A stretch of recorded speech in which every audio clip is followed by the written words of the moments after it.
പെണ്ണ് കിട്ടണമെങ്കിൽ വീട് വേണം. വാടകയ്ക്ക് താമസിക്കുന്ന ഒരാൾക്ക് ഇപ്പോഴുള്ള രീതിയിൽ പെണ്ണ് കണ്ട് കല്യാണം കഴിക്കാൻ പറ്റുന്ന ഒരു സാഹചര്യം ഇല്ല. പുറത്തൊന്നും ഒരു വീട് ഉണ്ടാവണം എന്നുള്ളത് സക്സസിനെ ഡിഫൈൻ ചെയ്യുന്ന ഒരു ഘടകമല്ല. പക്ഷെ നമ്മുടെ നാട്ടിൽ സ്വന്തമായിട്ട് അധ്വാനിച്ച് വീട് വെച്ച ഒരാൾ എന്ന് പറഞ്ഞാൽ അത് അവൻ സക്സസ്ഫുൾ ആണ് എന്ന് സമൂഹം വിലയിരുത്തുന്ന ഒരു ഫാക്ടറാണ്. അവന് പെണ്ണ് കിട്ടണമെങ്കിൽ വീട് വേണം. വാടകയ്ക്ക് താമസിക്കുന്ന ഒരാൾക്ക് ഇപ്പോഴുള്ള രീതിയിൽ പെണ്ണ് കണ്ട് കല്യാണം കഴിക്കാൻ പറ്റുന്ന ഒരു സാഹചര്യം ഇല്ല. പിന്നെ വാടക നിയമങ്ങൾ ഇന്ത്യയിൽ ശക്തമാണ് ശരിക്കും. അതായത് ഹൗസ് ഓണർ നമ്മുടെ വീട്ടിലേക്ക് വന്നിട്ട് കയറാൻ പറ്റില്ല. നമ്മുടെ ഒരു അപ്പോയിൻമെൻറ്റ് മേടിച്ചിരിക്കണം എന്നുണ്ട്. അത് പരിശോധിക്കാനൊന്നും പറ്റില്ല. നമ്മൾ അനുവദിച്ചാൽ മാത്രമേ വീട്ടിനുള്ളിൽ കയറ്റാൻ പറ്റുള്ളൂ. ആളുടെ വീടാണെന്ന് പറഞ്ഞിട്ട് കാര്യമില്ല. വാടക കൊടുത്താൽ അത് നമ്മുടെ വീടാണ്. അപ്പോൾ ആ രീതിയിലുള്ള നിയമങ്ങളുണ്ട്, പക്ഷെ പാലിക്കപ്പെടുന്നില്ല. അപ്പോൾ ഇന്ത്യക്കാരെ സംബന്ധിച്ചിടത്തോളം ഒരു ഇമോഷണൽ ആയിട്ടുള്ള ഒരു സാധനം വീടുമായിട്ട് ബന്ധപ്പെട്ടിട്ടുണ്ട്. ഇപ്പോൾ ഈ ഫൈനാൻഷ്യലി നമ്മൾ ചിന്തിക്കുന്ന സമയത്ത് കൂടുതൽ പണം ഉണ്ടാക്കുക എന്നുള്ളതല്ലേ ഈ ഫൈനാൻസ് കൊണ്ട്. നല്ല പണം കയ്യിൽ നിൽക്കുക, കൂടുതൽ പണം ഉണ്ടാക്കുക. അതിനെന്താ വേണ്ടത്? സന്തോഷം വേണം. വാടക വീട്ടിലാണ് ഹൗസ് ഓണർ ഇങ്ങനെ പെരുമാറുന്നു എന്നുള്ള സ്ട്രെസ്സോടെ ജീവിച്ചു കഴിഞ്ഞാൽ പിന്നെ പണം ഉണ്ടാക്കാൻ പറ്റുമോ? അതൊരു വേർഷനാണ്. അതായത് നമ്മൾ നല്ല രീതിയിൽ അധ്വാനിച്ച ഒരു വീട് വെക്കുന്നു, അവിടെ താമസിക്കുന്നു, സന്തോഷത്തോടെ ഒരു ഫാമിലി ഉണ്ടാവുന്നു, അവിടെ നിന്ന് വീണ്ടും അധ്വാനിച്ച് ഫൈനാൻഷ്യലി രക്ഷപ്പെടാൻ പറ്റുന്നു എന്നുള്ള രീതിയിൽ ഇതിനെ എടുക്കാം.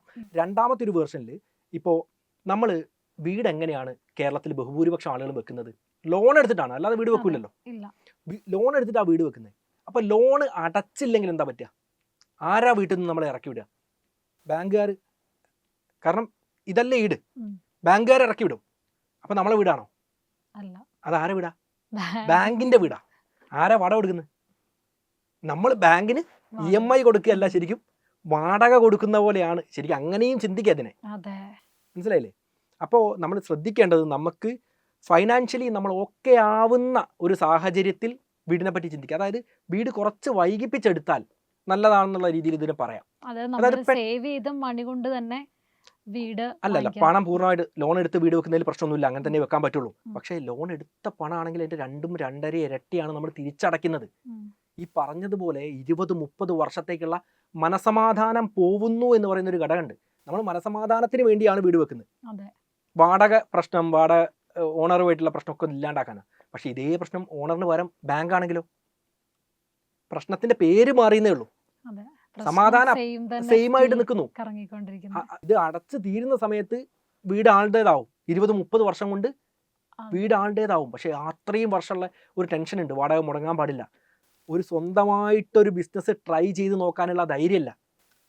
ഒരു പുതിയ കമ്പനി തുടങ്ങാനോ ജോലി മാറാനോ ഉള്ള ധൈര്യമല്ല. പുതിയ കാര്യങ്ങൾ പരീക്ഷിക്കാനുള്ള ഒരു കാരണം എന്താ? അടുത്ത മാസം EMI മുടങ്ങും. അപ്പോൾ ഈ ഒരു ലൂപ്പിൽ പെട്ടു പോകുന്നത് കൊണ്ടാണ് ഈ വീടൊരു പ്രശ്നമാണെന്ന് പറയാനുള്ള കാരണങ്ങളിൽ ഒന്ന്. പക്ഷേ നമുക്ക് എന്ത് ചെയ്യാൻ പറ്റും ഇവിടെ? സൊല്യൂഷനായിട്ട് നമ്മൾ എല്ലാ ഫൈനാൻഷ്യൽ പ്രശ്നങ്ങളുടെയും സൊല്യൂഷൻ എന്ന് പറയുന്നത് വരുമാനം കൂട്ടുക എന്നുള്ള. നല്ല വരുമാനത്തിലേക്ക് എത്തുക.